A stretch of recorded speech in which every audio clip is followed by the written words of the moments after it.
Hello and welcome to another episode of Hack It. Today we delve deeper into pain and pain management.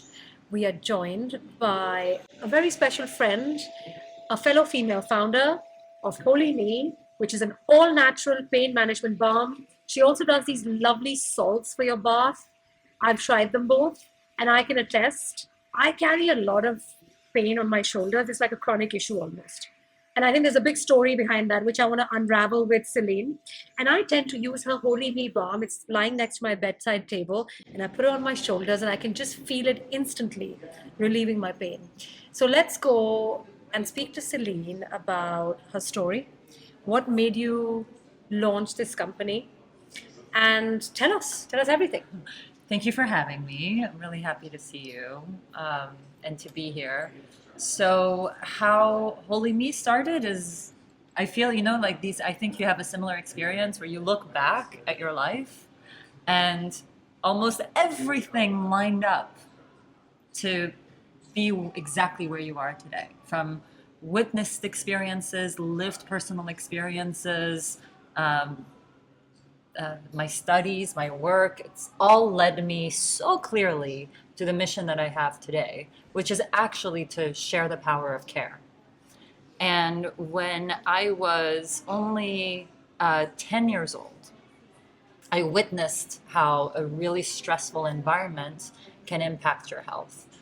First, with my mother, who struggled with an inflammatory autoimmune condition that was very painful. And early on, I sort of took on the role of caregiving. And so I was looking after her and, massaging the joints that hurt. And I started seeing, oh, when I touch here, it's very hot and inflamed. And when I touch here, it's cold. I was 10, I was like, it feels like your body's communicating. It seems angry. That probably started a big curiosity about the human body's abilities, vulnerabilities. And then I myself struggled with lower back chronic pain that was very debilitating, and I was only a teenager. And at the time, the doctors were very quick at wanting to offer quick fix solutions that are extremely invasive for a young teenager. And it was like, you need corticosteroid injections, you need a metal back brace, you need Valium, which is an antidepressant. I'm like, I'm not depressed, and I'm pretty sure that's addictive. I don't want to get onto that at 17. Prescribing these painkillers that are very addictive, that ruin your stomach lining, and that are very invasive. And to be fully transparent and honest, I did wear the metal back brace for a little while. And just logically, I was like, this doesn't feel like, sure, when I wear it, it helps and I feel supported, but it's melting all the muscles around my joints. Surely I'm going to become dependent on this thing. And I did take some of the painkillers and started feeling like no matter what I eat, I have pain. And then I was like, you know what? I'm taking control. I'm done. I'm not seeing another doctor. And I'm just going to take care of myself the way intuitively it feels right. So I stopped all of it. I took out the metal back brace. I stopped taking the medicine, and I took a much more holistic approach to my pain and managed it really holistically. And then from there, all this did ignite my curiosity for the human body. So I studied human biology, and then I went on to study genetics of human disease, having understood that through human biology, that we have an extremely empowering notion, which is the environment you are in impacts your predispositions. You are not only the result of your genetic makeup and the way you live your life, the environment you're in has an impact not only on your predispositions, but your odds of recovery. And when you actually understand that, you realize that that's extremely empowering and you have a say. So I went on to study genetics of human disease, and then I worked for big pharmaceutical companies in medical education. And then I left that in a lot of personal experiences led me to sort of pause and reflect on, outside of who everybody needs me to be, who am I? What do I want to do with my one precious life? And I realized on that journey of introspection and self-reflection that at my core, I'm a caregiver. In my essence, if I'm one thing, it's a caregiver. And I want it to caregive at scale. And so, really, the deep dive into pain management specifically was a great segue to express my care, because I realized that this is a space that lacked a lot of care. And pain, which we can get into in more detail, is an area that big pharmaceutical companies have taken over and taken ownership of a word, making it a medical allegation when it's not. Pain is an alarm system, a way for your body to express itself. But they've taken ownership of that word, and people are mismanaging and misunderstanding what these alarm systems are. And I found that this is a really interesting space that lacked care, and we could offer a solution that was much more thoughtful. Sure, effective from first use, very clean and healthy, and we can get into that, but also it has a more thoughtful approach without ever compromising long-term health.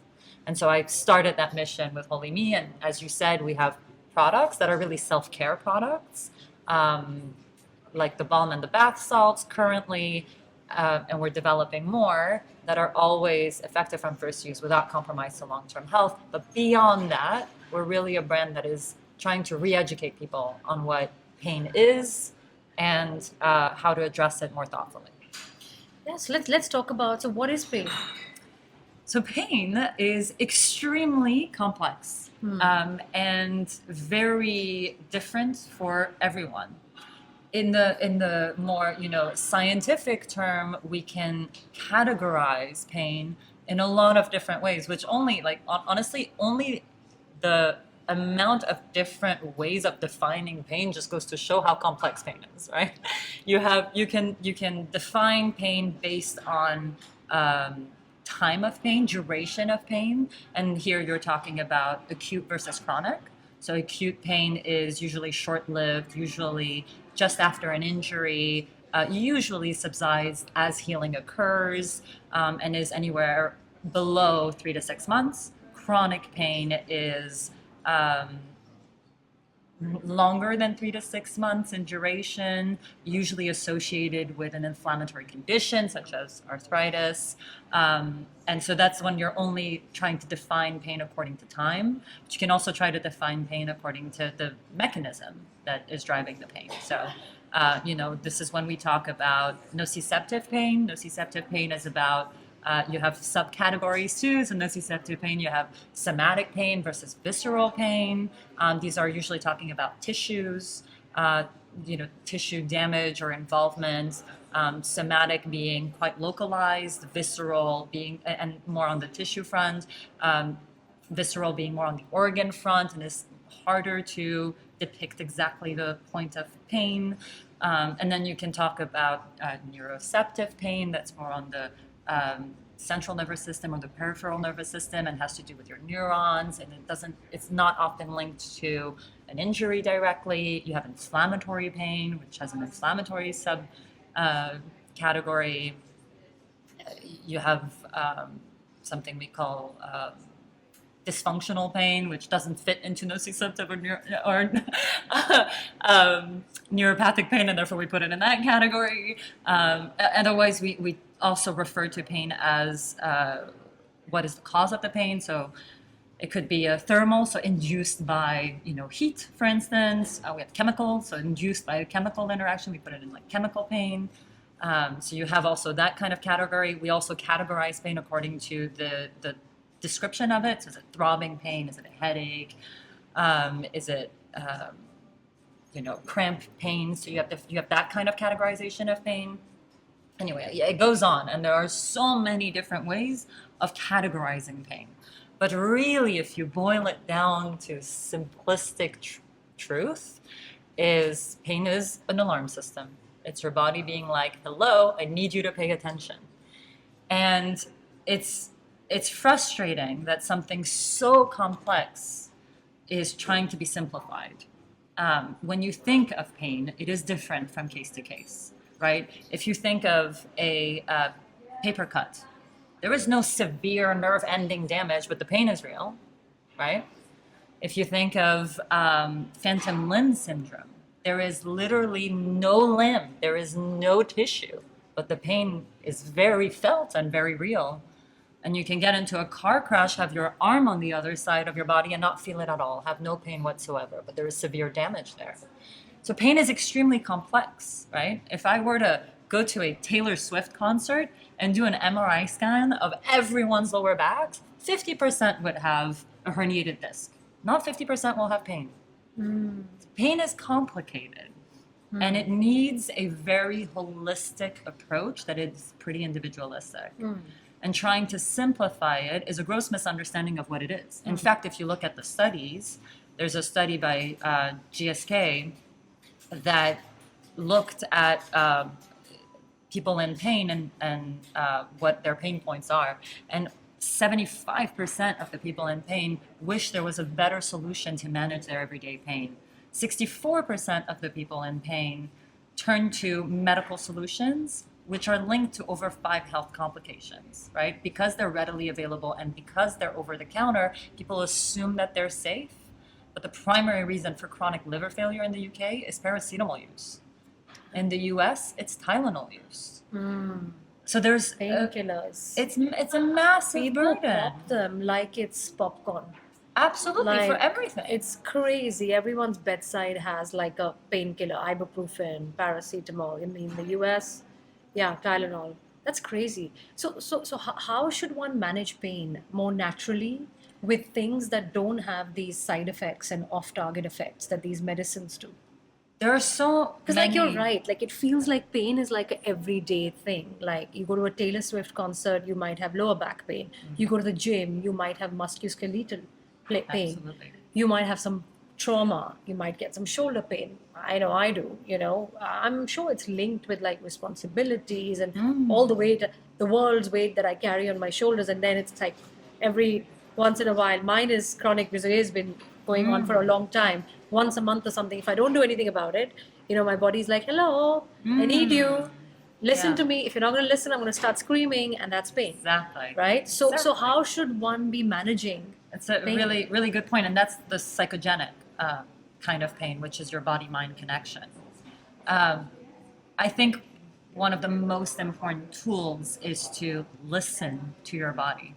And the reason why I emphasize a lot on the power of care is because we are a society that is completely disconnected.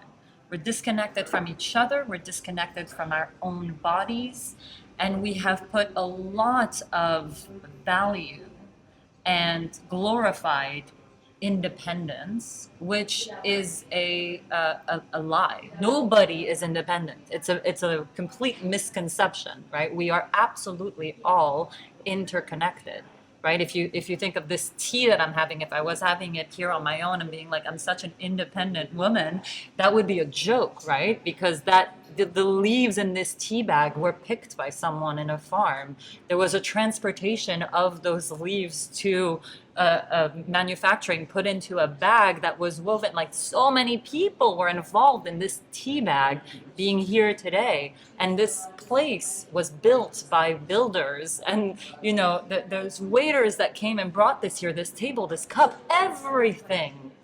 So many people were involved in me having this moment of sipping my tea independently. Yeah. So it's a fallacy Yeah. to think we are independent. Absolutely no one is.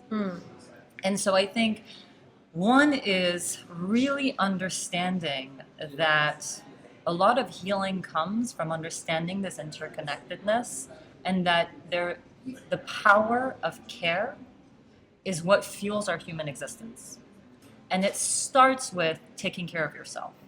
I think we often find two polar opposite people in the spectrum. You have what I used to be, the neurotic caregiver, right? Which is like so intense, it's neurotic, and we can talk about that separately.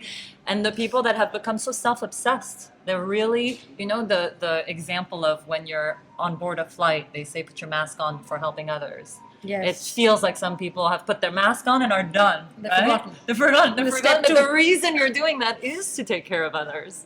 And so I think the point I'm trying to make is a lot of our physical pains are our bodies communicating with us. It's a form of constant stress and anxiety that is part of our modern lifestyle. And it starts with care. It starts with pause, reconnect with yourself. What is your body telling you? What is it trying to communicate with you? Where? Do a body scan. Where are you holding tension? What do you need to let go of? What do you need to allow yourself to feel and receive? You know?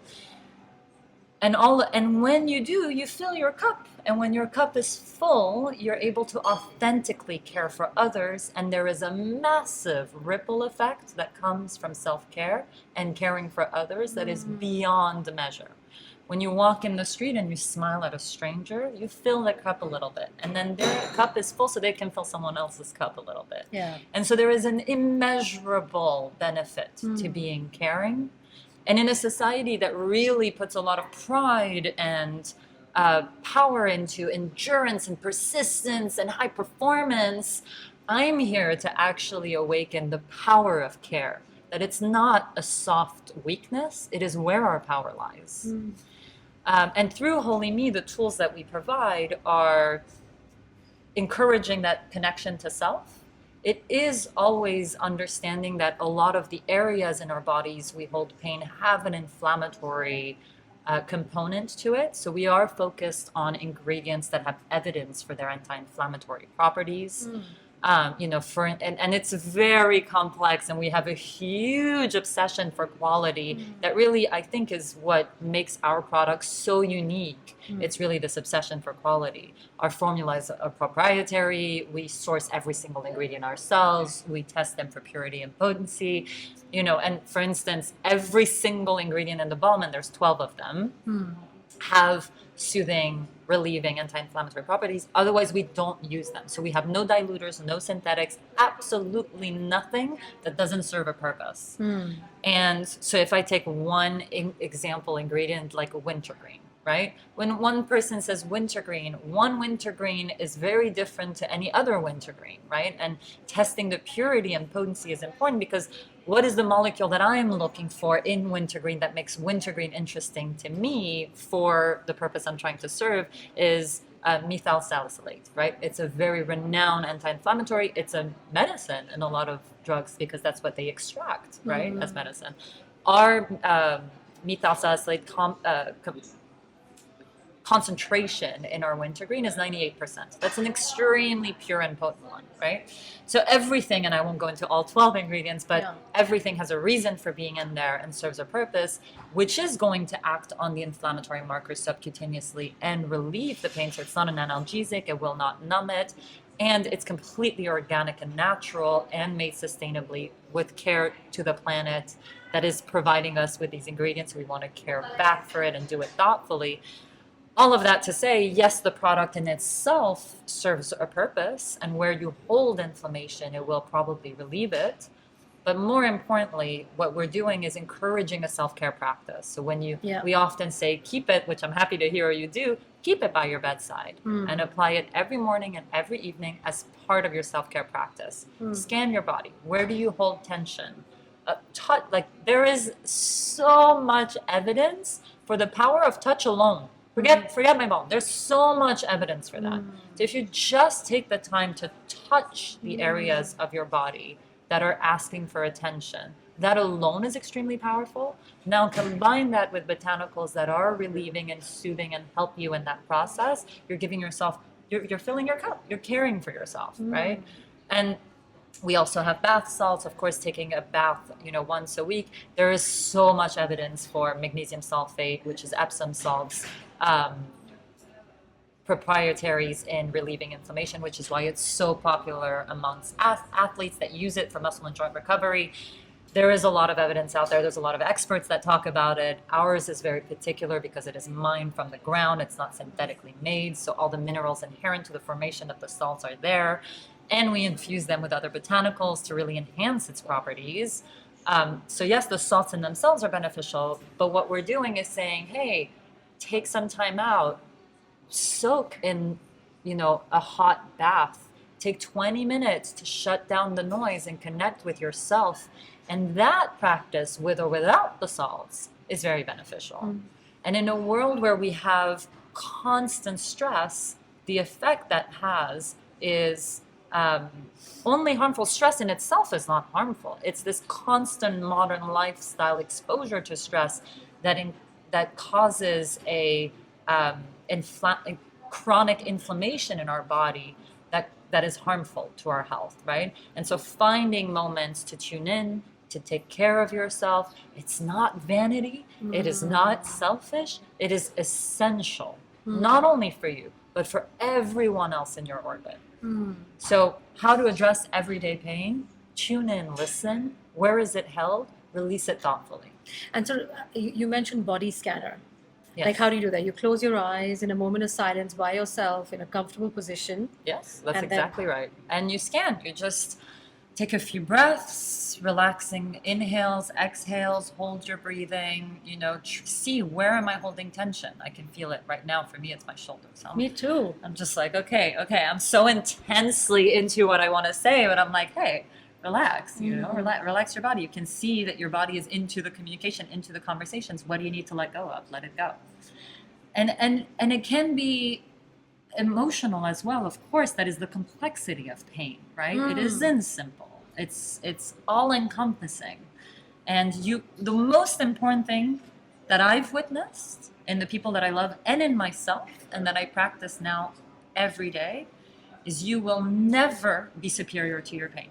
Never. Whether it is emotional or stress, anger, and pain, they're all on the same pathways. So if your stress and your anger, you're going to hold on to, act superior to, ignore, or whatever, your pain pathways are firing.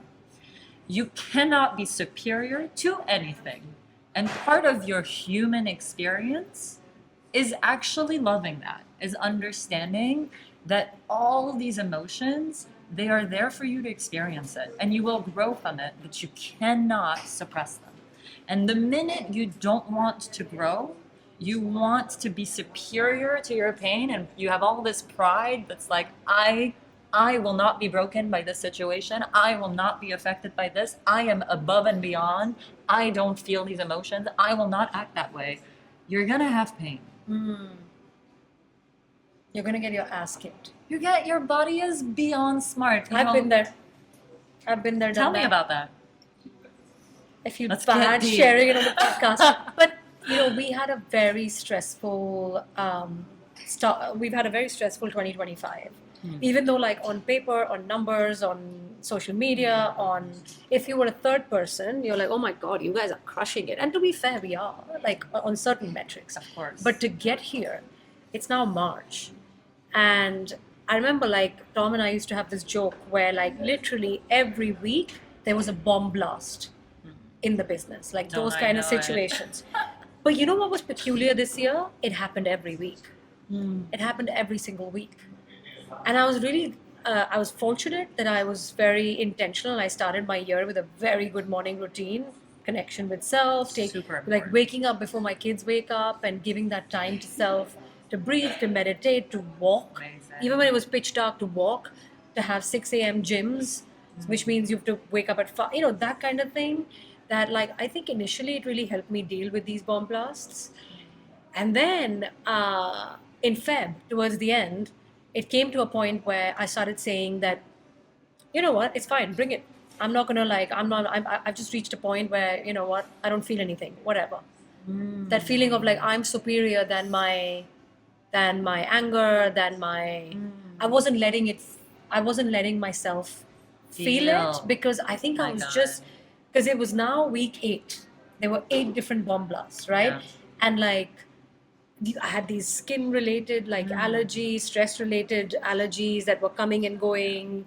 I've also identified now this year that they were stress-related. Last year, I kept brainstorming, is it travel-related? Is it this? Is it hormone? Is it this? Is it that? I realize now it's stress-related. And, yeah, finally week 8, I was like, yeah, whatever. It's fine.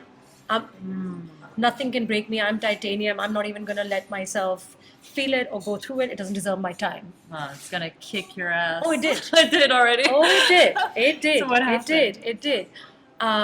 So every year in Feb, I take some time away because I think it's I take some time away from the business. I actually literally leave London, go by myself for 3 or 4 days and try to stay away, meditate, go through a bit of a detox and all that. And that is when usually I have the time to feel the emotions, everything, you know.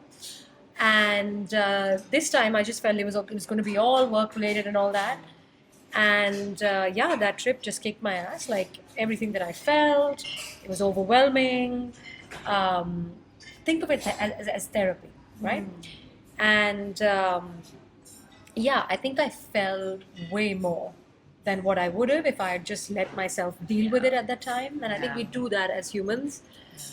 And yeah, I have this like shoulder issue, which I've had for years, where if I don't look after myself, it just breaks down. Where it's crazy pain, it gets stuck, I can't even move my head. And I had that experience in Thailand. Like I was with my family. Again, when you slow down, just got stuck.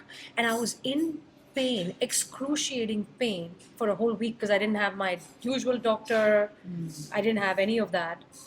And like there were moments where you just randomly break down, you just start crying because over like So small bad. things, you snap. And my husband's like, what's wrong with you? I was like, listen, you have to understand, I'm in chronic pain. Like now this is day 6. I'm just in excruciating pain. So allow me to feel this and deal with it. Such powerful words, like allow me to feel this. Yeah. That is the most caring thing you can do, is allow people to feel all that they need Yeah. to feel. Yeah. And there's so much I could get into on that alone, but I think, actually important to also note, yes, when you are a mother, a business owner like yourself, and you're juggling so many things, sometimes the concept sounds nice but not practical, right? I can't feel everything all the time and get what needs to get done. But actually, that's also how I was for a long time. I was very like, I just need to get things done, put the feelings aside, and just be practical and execute. And I think one of my awakenings, to be very honest, is to the power of what it means to be a woman. And I think there is a real duality that women embody in a way that men don't. And that is this sense of being water and fire, of being fierce, but extremely soft, right? And I think in our society, a lot of women have gone into roles thinking they need to lead like men because we are in a patriarchal society and we're expected to lead in a certain way. But I actually think what our society needs is more women in leadership positions, because that duality that we embody, which is extremely fierce but extremely nurturing, is how you should lead. And that is also where what I stand for, the power of care, really comes in. It's understanding that care is not weak, it's extremely powerful. And I used to feel extremely guilty if I had a hard day, and I could see, you probably see this with your team. Your team, they're like sponges. They absorb how you feel, right? They're amazing. They drive the ship. They're, gifts, absolutely. But they do absorb what you as the leader feel. And so if I had a hard day and I wasn't showing up as my most magnetic, self, I could feel that I was bringing everyone down, and I felt so guilty about it.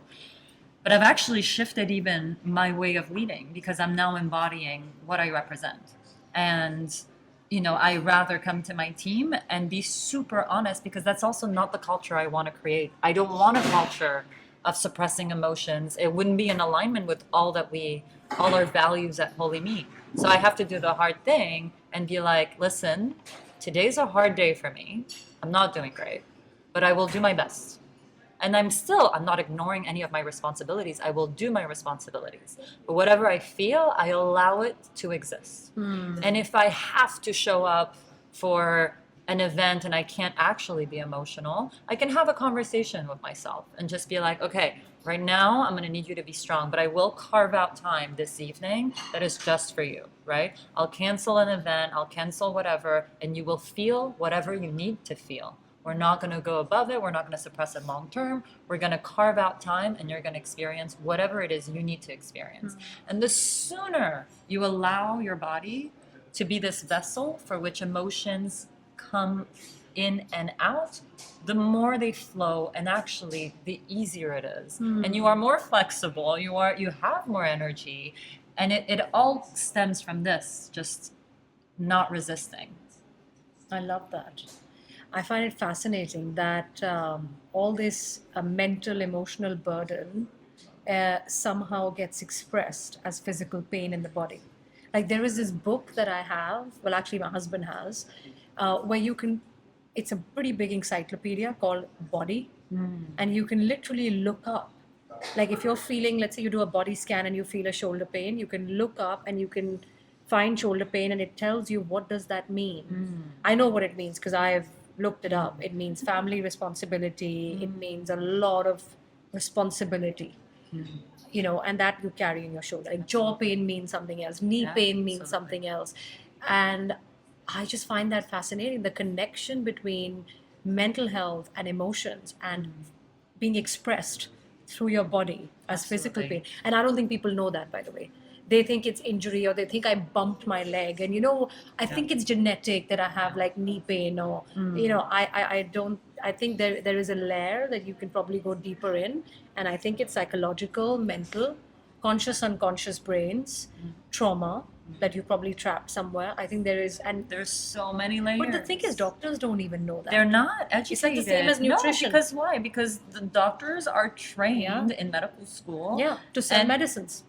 and all of that is sponsored by the pharmaceutical yeah, industry. exactly. So there is a really thoughtless approach to care, which is a really big problem that does need shedding light on. Yeah. But I do think there is an awakening. I think There is. People, particularly post-COVID, are much more self-educated, do their own research. They read the back of pack. They're curious about what they put into their bodies and on their bodies. And, with what happened with the opioid crisis in the US, that was a huge wake-up call for people to understand, hang on, actually our doctors don't have our best interest at heart. And even if they do, maybe they're just not educated on all the spectrum of the holistic care that people do need when it comes to pain. Yeah. And I read a paper I really enjoyed by a scientist who was a surgeon for a spinal surgeon. And the title of the paper is, "Am I operating on your spine or your anxiety?" And it was super interesting because a lot from his personal experience doing surgery, he realized that a lot of people come to surgeons as their last, like, I'm in so much pain, you have to surgically relieve me of this pain, and thinking if we go at the source and we fix it, then the pain's gonna go. 40 to 60% of surgeries that are for chronic pain persists or it gets worse. And we have a lot of rehab after surgery. It's quite common. Really, we should have prehab, right? Really, what we should have is prehab. Just before I go into an invasive surgical procedure to physiologically change something, let's do all these things. Let's work on your anxiety. Let's work on all these things, because some people think that if they relieve their pain, their anxiety is going to go away, because really what burdens them is the anxiety. But it won't. The surgery won't do anything to your anxiety. It'll solve it for now. It won't solve your Just the pain, anxiety yeah. because you don't realize that your pain is something else and it comes from your You haven't dealt anxiety. with it, yeah. And if you deal with the anxiety, you actually relieve the pain. And oftentimes, if we were to impose this pre-surgery, you have to do all this rehab, probably a lot of people would cancel their surgeries. I agree. I actually know someone who had a really rare form of skin cancer where like the skin was just completely burnt, like from face all the way down. Wow. And actually, with tools, like everyone has a toolkit, right? And you can name different things in there with different things, but it all comes down to, like you said, relationship itself. So she, in her toolkit, found spirituality, right? Which I believe is meditation with wisdom and relationship itself. And she healed it. That's Her skin incredible. cancer, like visibly burnt skin. I know her. Wow, that's It's really not even powerful. like a, I mean, the reality is that we are extremely complex, and I think we can all understand that.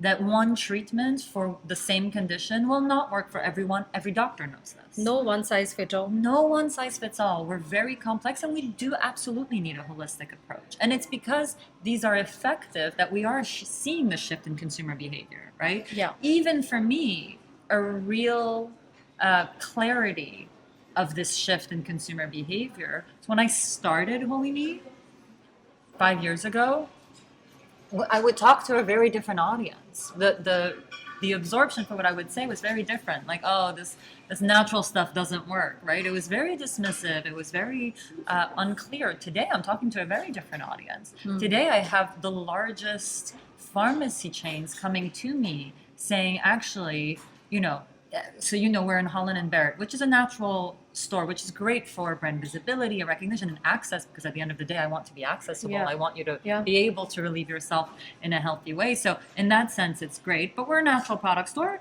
We're a natural product in a natural product store. For me, a real signal of this shift is Boots. Boots Yeah. is a pharmaceutical, right? And so And you're in like pharmaceutical- 1,000 stores with them or something crazy. we're nationwide distributed Wow. in the UK. Boots In Boots. That's Boots, amazing. what's interesting is it's a pharmaceutical. A pharmaceutical says efficacy at all costs, not natural at all costs, not clean at all costs, efficacy at all costs. So firstly, for me, it's testament to the effectiveness of our solutions, Yeah. but also the market is demanding them to shift. More natural, And so now less side exactly, effects. and we're yeah. not in like bath products. We're actually sitting in pain relief category That's in amazing. Boots. And so for me, not only is that a testament to the effectiveness of our solutions and a great stamp of approval, but also a real reflection of the market shift towards demanding solutions that are effective but are healthy without compromise to long-term health. And so that's an exciting shift we see in consumers really educating themselves, really understanding that we need to address our body's signals in a much more thoughtful way. That's amazing. That's amazing. I mean, I've followed your journey, luckily, from the very start. From the very start. Both of us have. Yes, it's followed true. each other's journey. And we were just getting into like rebranding. Yes, Because we're both at that point where, we were testing our products. that's true. And we wanted very muted packaging because we wanted, muted means, oh, it's all natural and all of that. And both of us are now at a point where we're scaling into these large scale retail, and actually we want to scream.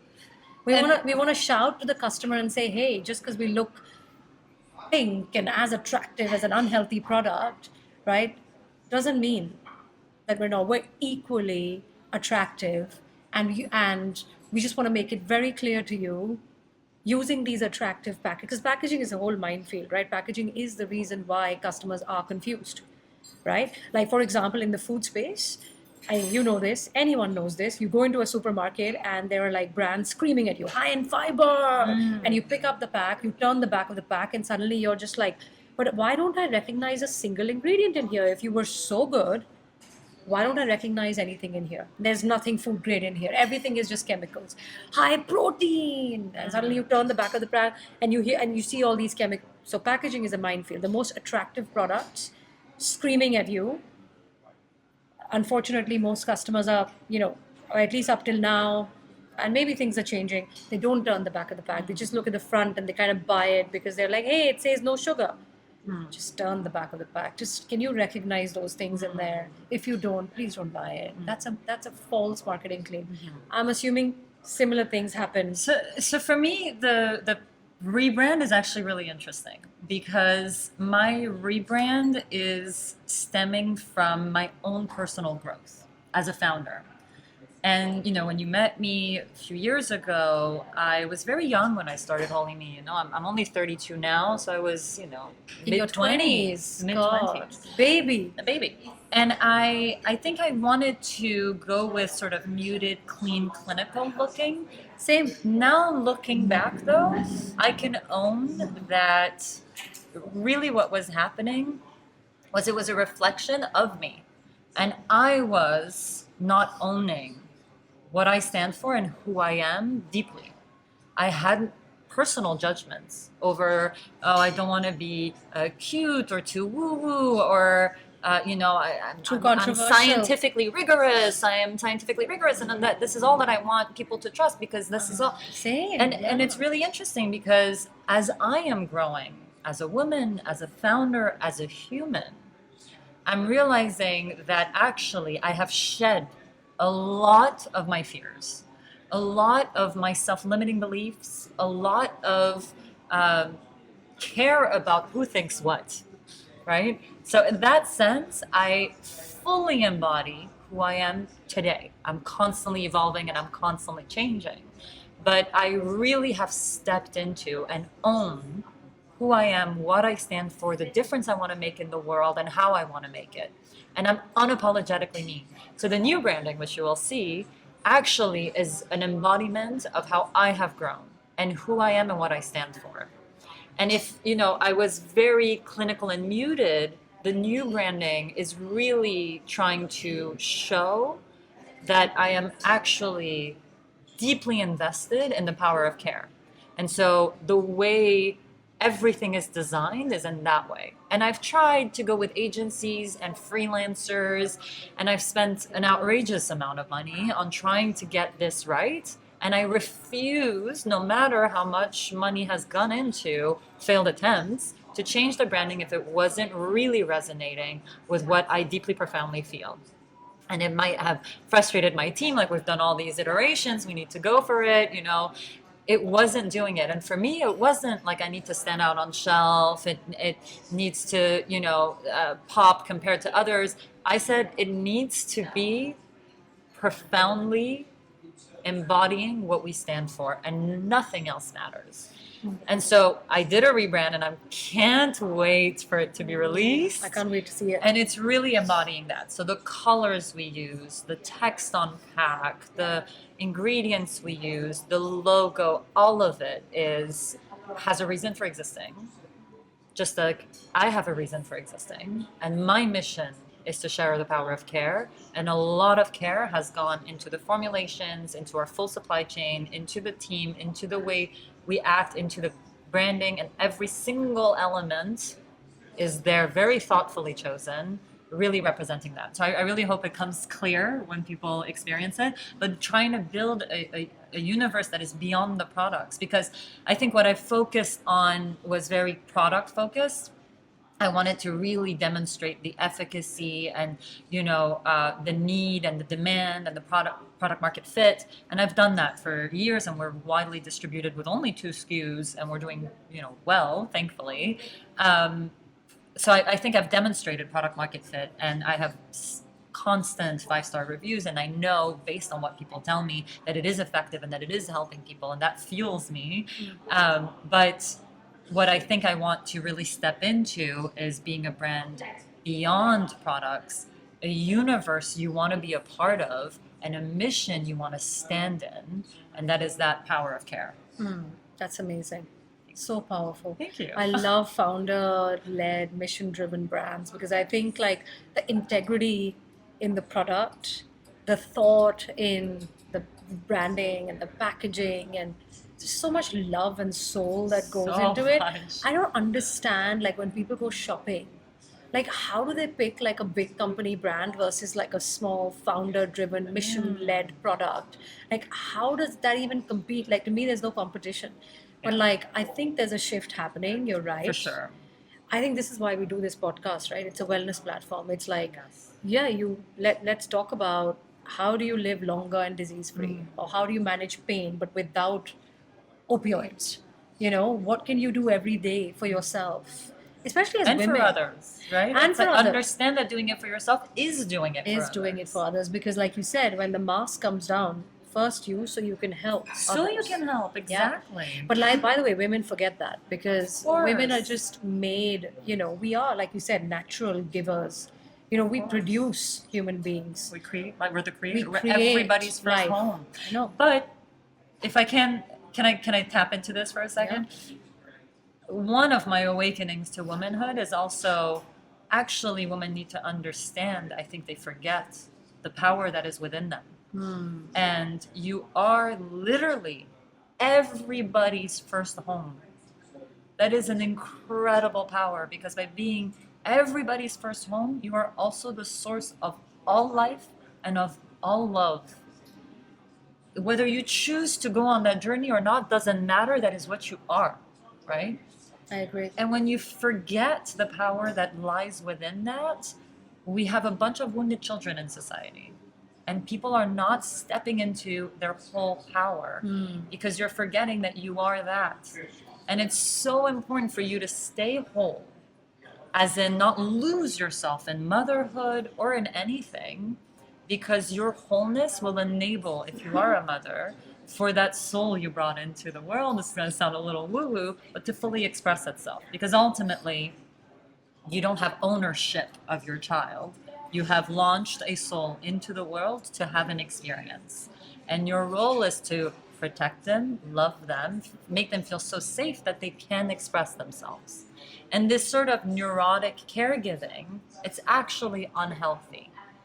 And no matter, sometimes we put the mask of care, behind it is control. And we can get into how that links to pain, because anxiety, we know, enhances pain. And the only thing to relieve anxiety is control.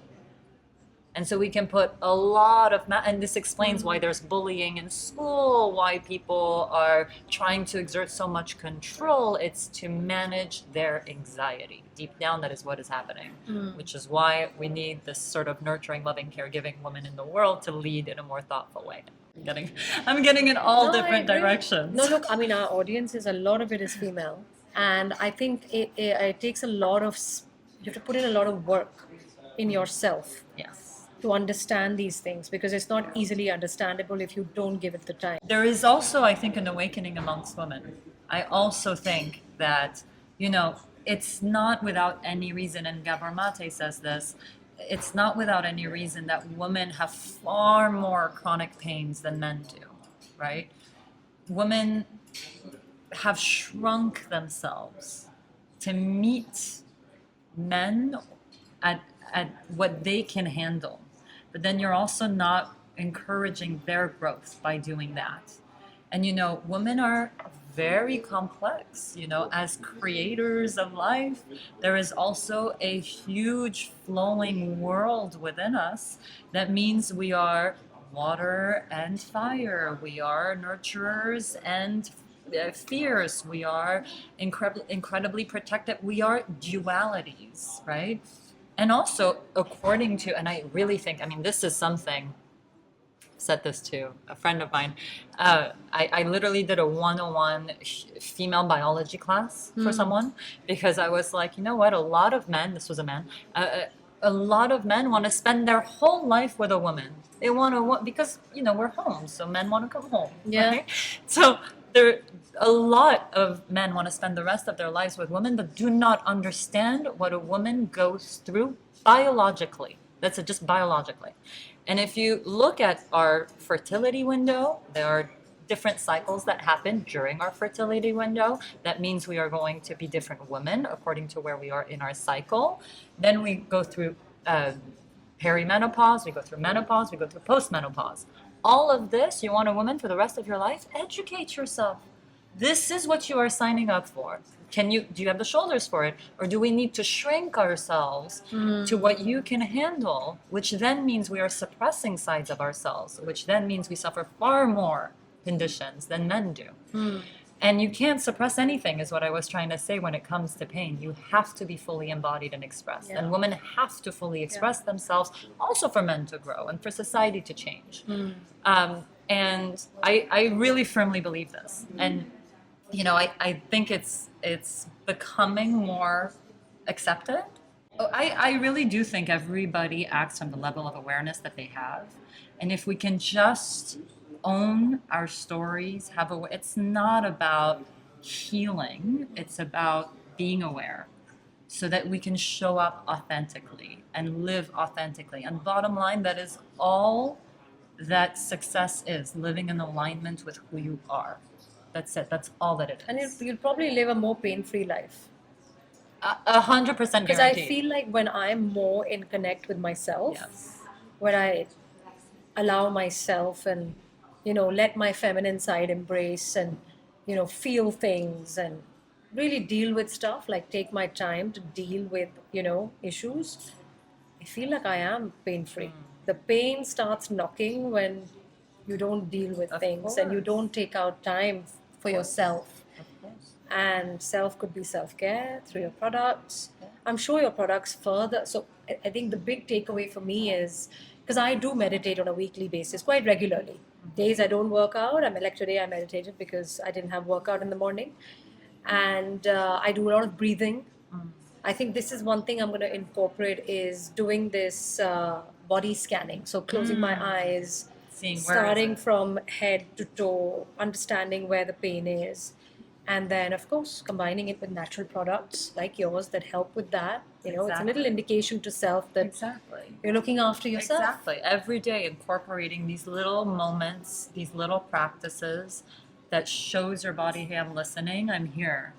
And I'm not ignoring. Yeah. I can feel it. I like you that. need this, and I'm here for you. Mm. And when you do that, you do relieve your pain. I mean, I used to have such bad chronic pain in my lower back. I used to not be able to sit in a car. I was a teenager in school. I couldn't sit through the class. I had to get up and walk around because I'd feel the rigidity of my back. And honestly, a lot of the pain has been completely released, and it's gone, completely gone for years, because I do these Because little you manage self-care it. practices. I know the products I use are anti-inflammatory, etc., and they're healthy, so I have that conscious awareness Yeah. that what I'm putting into my body on my skin goes into my bloodstream, so I'm conscious of what I use. But I'm also incorporating these thoughtful caring practices, but I'm also not ignoring anything. Anything I need to process, any childhood wounds I've needed to sit with, any of the things that I've needed to do, I have done. I love it. And the reality is the pain is gone. Wow. When someone asks me, why don't you do an MRI scan to see if it's healed? I'm like, because that's not the point. It doesn't actually matter if it's there or not. Why It waste doesn't money? affect me at all. Yeah. Why put the radiation in my Yeah, body? why put the radiation? Yeah, true. True. Wow. This has been so insightful. Thank you so much. Thank you. For joining I hope I us. was appropriate. No, but this was so good. Like you went so deep into this stuff, and I think like people, to change habits, Yeah. they need that level of authenticity and personal stories. They need to hear the power of intention, of self-care, relationship with self. That's the biggest one, right? Because clearly pain is a That's exactly mechanism it. of conveying a message. And every day we can do little bits to manage this pain without medicines, Exactly. which have side effects. Or ignoring, powering through. None of those are solutions. You have to sit with it Yeah. and address it. Yeah, I mean, mind is something that makes us superior to the animal kingdom, the plant kingdom, the other species, right, that live on this planet. So why not actually let the mind, go deep, feel things, process things, deal with things, Absolutely. rather than just push it under the rug and move It's- on, because there is going to be a knock. The more you keep pushing, the rug is going to start tearing, things will start bubbling, and that's when, there's confusion. So yeah, allow yourself. Allow yourself to feel, and it's not the mind. It's silence the mind and drop into your body, because your body is the smartest doctor in the room. So actually shut the mind that is actually trying to suppress and rationalize, and tune into your gut, all the wisdom that lies within you.